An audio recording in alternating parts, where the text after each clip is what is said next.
Hello, hello, hello. Happy Thursday. I hope everybody's doing well. Hello. My name is Imari Ventura Roches. I am the administrator of Special Needs Supermoms, the Facebook group that is confidential and private. So I'm the admin of the group. I am a licensed speech and language pathologist. I'm a certified educational administrator and a special needs parent coach. I hope everybody's doing well. It is such a great pleasure every time it's a Thursday and I'm on and I'm speaking to you guys. So please know that I don't take it lightly. One of my favorite types of moms are special needs moms because of the grit, the perseverance, and the absolutely huge heart that you have to be patient and understanding and to know your child. So, welcome everybody. If you're new to this group, please catch up. We have a library of resources.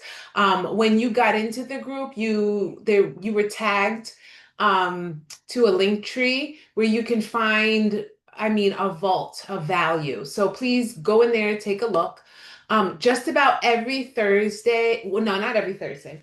One Thursday a month, I get on live and I'm able to speak to a topic that's relevant to the time that we're in, right? So, for many people across the country, and I'm here in the US in the Northeast, your children have finished school.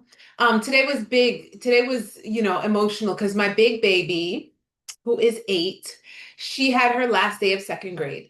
And so that was very exciting. And I know some of your kids have been out for a while now, maybe a couple weeks. Some of your kids are gearing up to finish in a couple weeks. I know New York City is looking to finish in a couple weeks. Here in Connecticut, many kids have finished yesterday and today and tomorrow. And so it's very exciting. It's a transition time of year. And so it deserves acknowledgement and some support, right?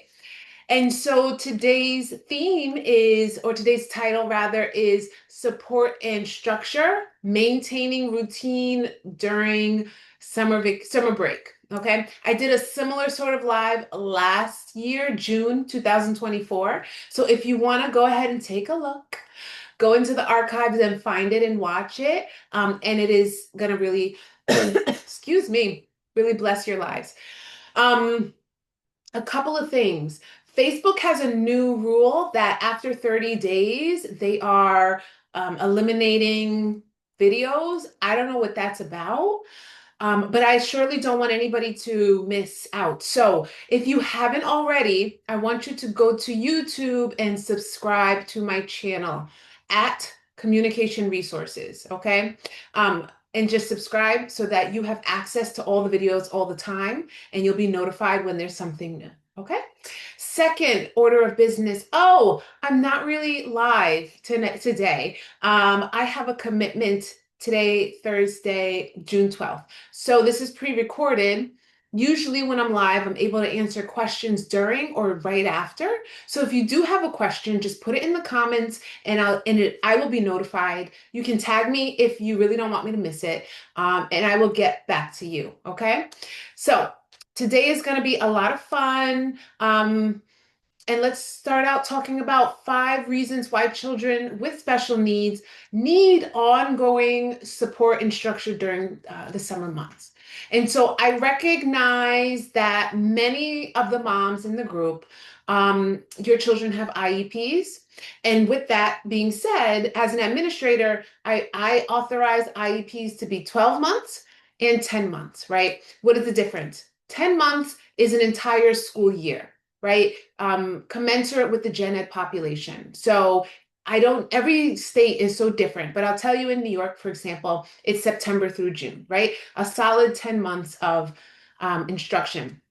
And then some of your kiddos have a 12-month IEP, which allows them to continue specialized instruction for the summer months, right? So while most of students are out for the summer at the beach, at camp, doing different stuff, your kids may still be at school learning. And the rationale for that is that children who have identified delays and developmental delays and disorders are at risk for regression. Okay, meaning that if we just pull them out for 2 months of summer or 2.5 months of summer, they may forget and lose everything. So that's why administrators and psychologists and principals, they will authorize for the 12-month program. Okay, so with that being said, it's still very important that in your household you implement and maintain structure in order to support your child. So firstly, support and structure are important during summer break because the predictability reduces anxiety. And so I'm sure a lot of you can attest to the fact that when your child can anticipate what's coming next, right? When you've given them a heads up about what's going to happen next, they thrive off of that. They can prepare themselves, they can regulate themselves, and just be prepared for the very predictable next thing, right? This also sometimes helps to minimize stress and meltdowns. So being able to stick to a predictable routine helps overall in your child being able to build, grow, and thrive. Okay. Helps maintain skills, right? And so if you see me glance over, I'm just looking at my Word document notes. So support and structure during the summer months helps to maintain skills. We've already talked about children with special needs being in school longer, having the summer months to practice more, get more repetition, have more time to solidify their skills, helps them not only to acquire, but to maintain the skills. Okay, as a therapist, I always recognize when I'm able to go on to the next step of something or make an activity harder. I'm always able to recognize that by how much I have to repeat. And so kiddos that need a lot of repetition, right? They need direct instruction, they need corrective feedback and all that. They're able to get that over the summer. So long breaks without structure can lead to regression in all 5 areas of development: communication, social, academic or slash cognitive, and self-help skills. Okay, so we want to be able to implement a routine so that they can continue to maintain their skills, use them, and have something to build off of later. Okay, now and later. Next reason why support and structure during the summer months are so important. Well, they support emotional regulation. And if you guys haven't seen, or you're not in the group and you're watching this on YouTube, I am selling I am vending, right? A line of emotional and self-regulation tools, right? We can call them sensory toys, right? But really different things to help emotional regulation and sensory regulation. And so a structured environment gives children the safety and consistency needed to manage their emotional behavior, their emotions and their behavior. All right. So that structure really helps them to know what their limits are and to in some cases monitor their own reactions, their own behavior.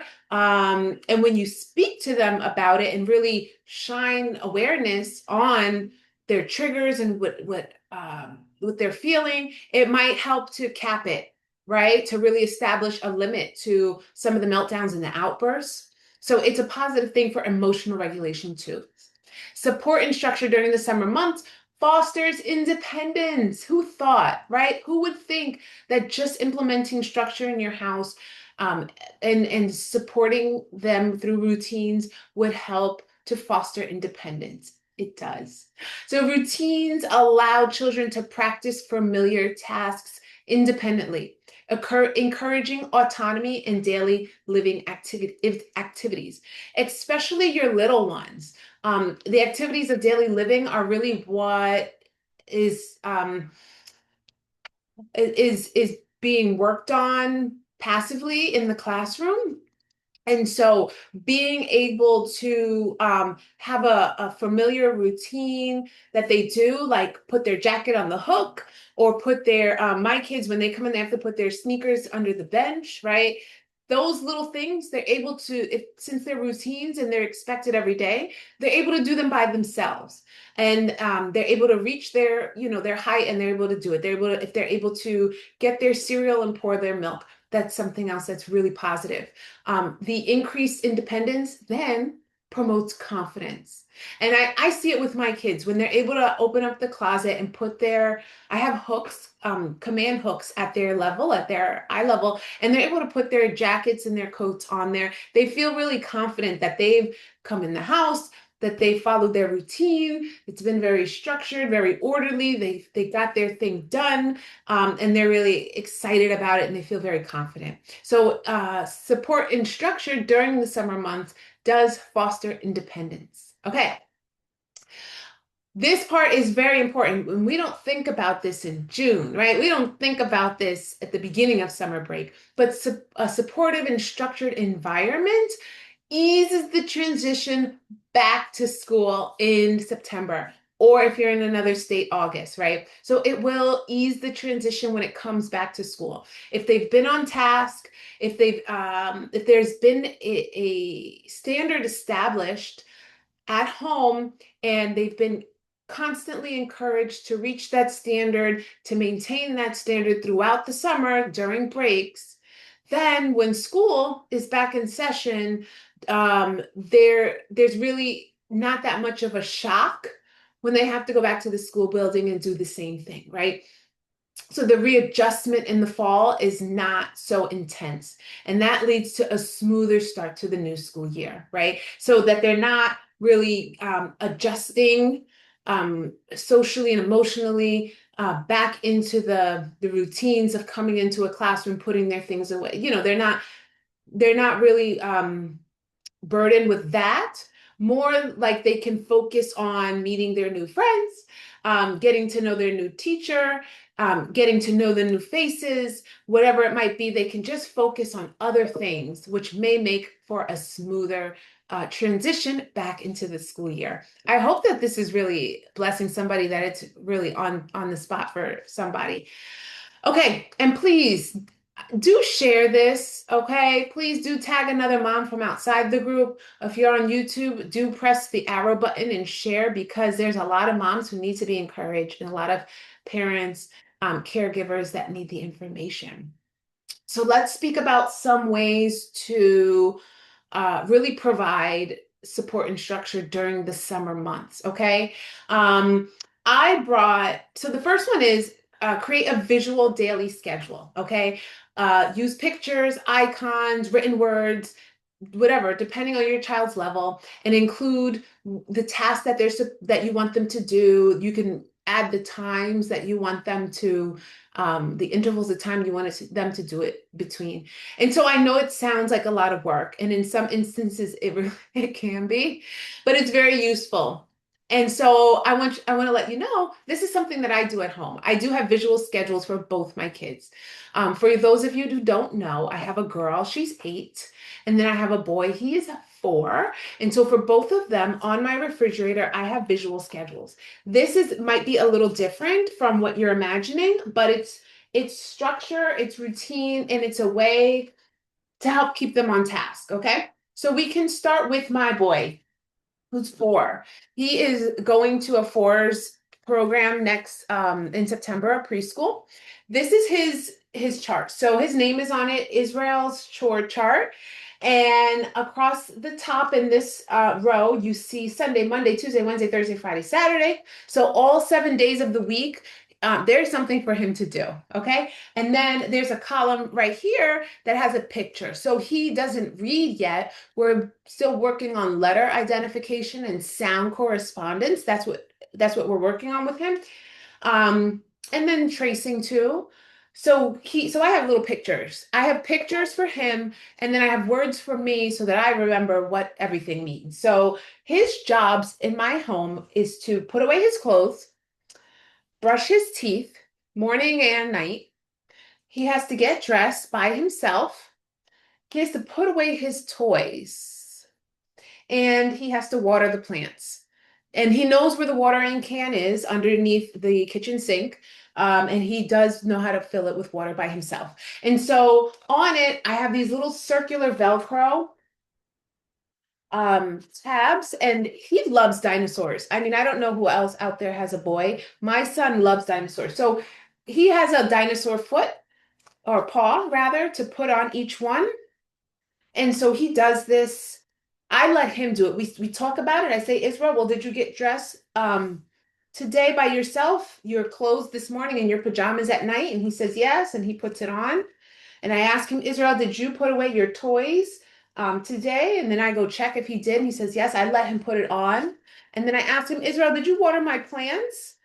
And he says, well, I forgot. And he goes and does it. And then I let him put this on. We fill it all up. And then at the end of the week, on Sunday, I let him take them off. He likes this, a little bit of auditory feedback, right? Also, we're working on fine motor and visual perception because just the way you would read a book, I have this chart set up the same way. He takes them all off. I keep the dinosaur feet in an envelope and I put a magnet here. And these also get magnets on my refrigerator. So everybody in the family can see it. And they get really excited. They have they have an island in my kitchen and that's where they eat. They just get on the stools and have their meals most if we're not as a family eating.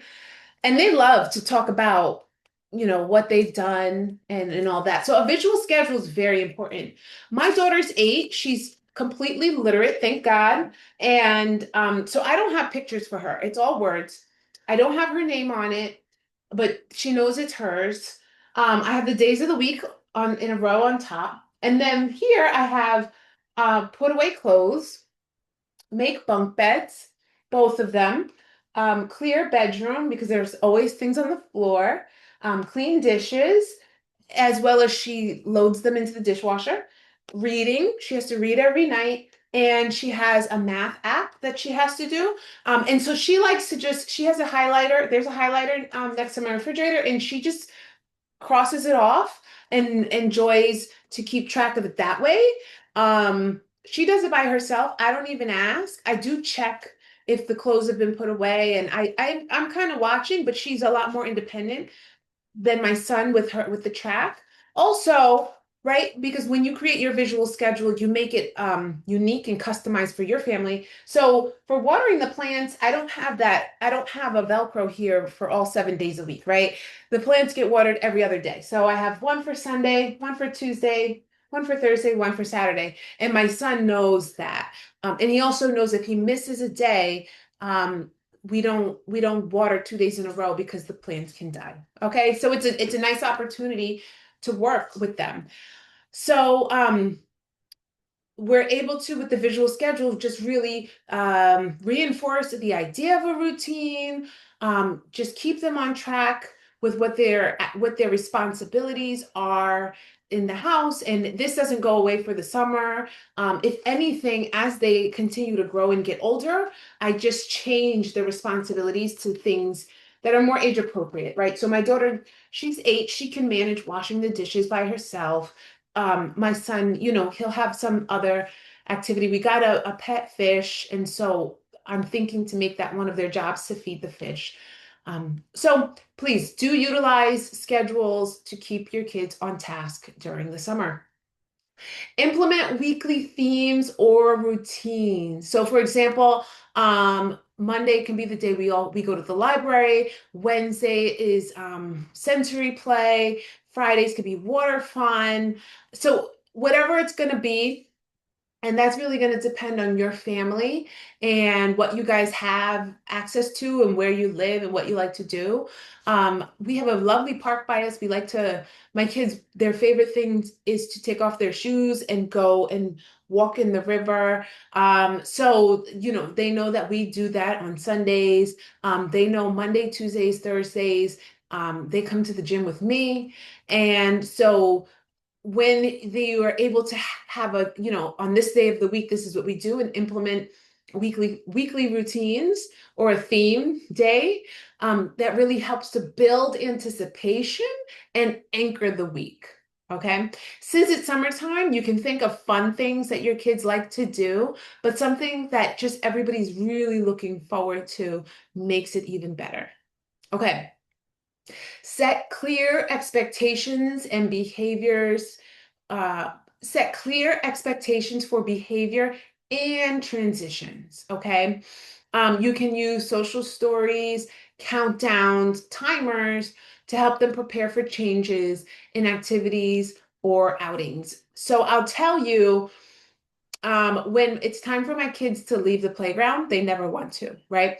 When I give them a little heads up and tell them we're leaving in 5 minutes, we're leaving in 3 minutes, we're leaving in 1 minute, it's time to go, it makes it a little better. They still don't want to go, and sometimes they still give me a hard time, but it helps a little bit for them to be able to prepare themselves for the transition to pick up and to go. Okay. Um, Setting clear expectations is very important. And it's a habit that I am getting into, and I want every single one of you to get into. And so I'll give you an example. My kids are so loud.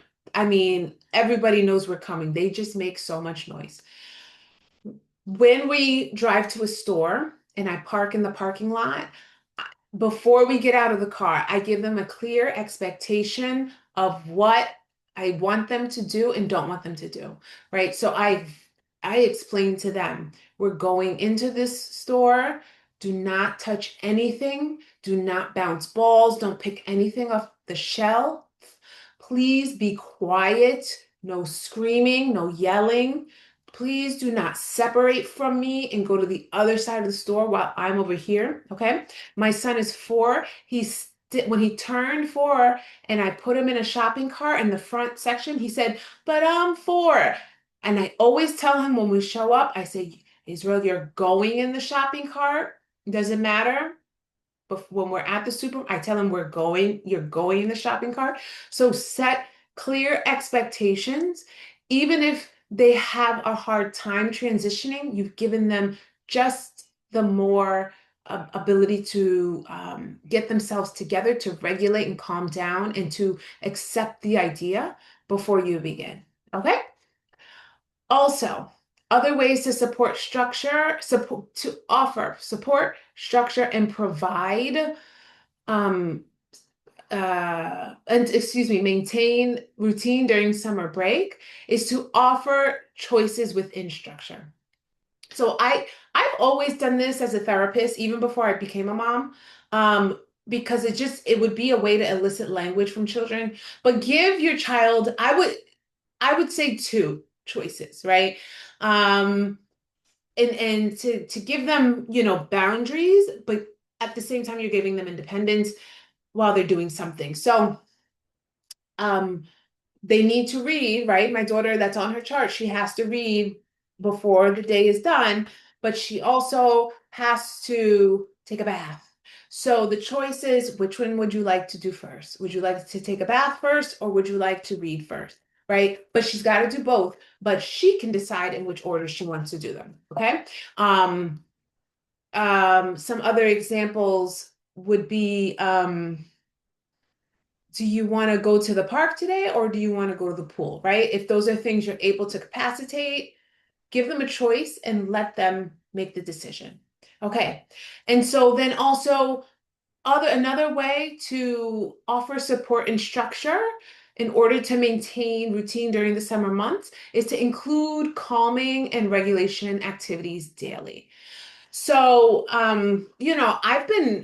it's like, it's like clinician tested, mom approved with my sensory tools, because I have to give my kids time to self-regulate. I have to give them a minute to decompress in order and have fun and just take the edge off, right?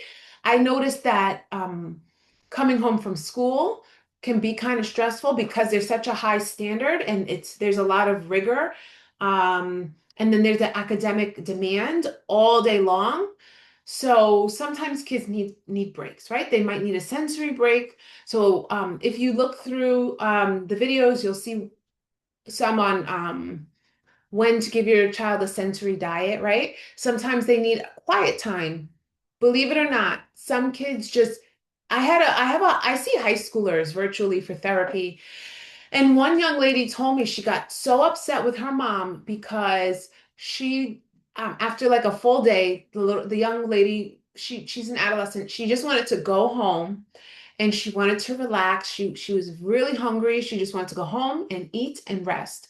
And her mom brought her to more family because they had a family meeting. So kids really sometimes just need a quiet break.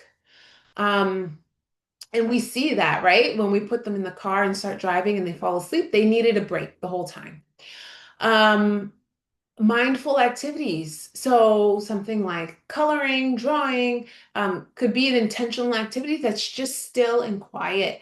And just plugging in activities like that at some point in the day, they help. They help to support emotional balance and the attention span. And so it's really important that you're able to recognize when they need breaks and offer them the break. Okay, so I just want to end this off by reminding you to be flexible. It is summer, right? You do want to maintain structure. You do want to support them because there's just so many benefits, like I said. But also, you do want to be flexible. It is summertime. Summer goes by so quickly. So you do want to make sure that you are aware of things that are going on. If you had your day really planned out and then, sometime in the afternoon you find out there's a fair in town or there's something fun or you get invited somewhere that's going to be a lot of fun. I mean, I would say if it's not terribly disruptive, make sure that you enjoy. Um, and even if it's not something that's fun, but that requires your attention, be flexible, okay? And be consistent. Whenever you can, I would say involve siblings in routines when possible, right? Just to encourage unity and teamwork. Use time to strengthen social emotional learning at home where it's relaxed and where it is a safe space. Okay, and so that's pretty much my lesson, my teaching, my spiel for today on offering support and structure, maintaining routine during the summer months. This has been a lot of fun. I really enjoyed it. You guys know how to get my link tree. If I'm not your friend on Facebook, please do friend me. I'm always, so happy to have a mom friend. Check out my link tree. I mean, there's a plethora of resources. Um, reverse the summer slide, right? That was this month's digital download. I see it's being purchased. I'm so excited. So you can find that at my storefront on Teachers Pay Teachers. It's not necessarily a resource for teachers. It's for parents, caregivers, educators, administrators. So please check that out. Oh, I'll have a sped clinic next month. And that is pretty much it. It was a pleasure, everybody. I hope that you are doing well. Congratulations to all the kiddos who finished out their year, who are going to the next. For those in summer school, enjoy your time. For anybody going on vacation or doing anything fun, that is awesome. Enjoy. Please, everybody, be safe and take care. Bye.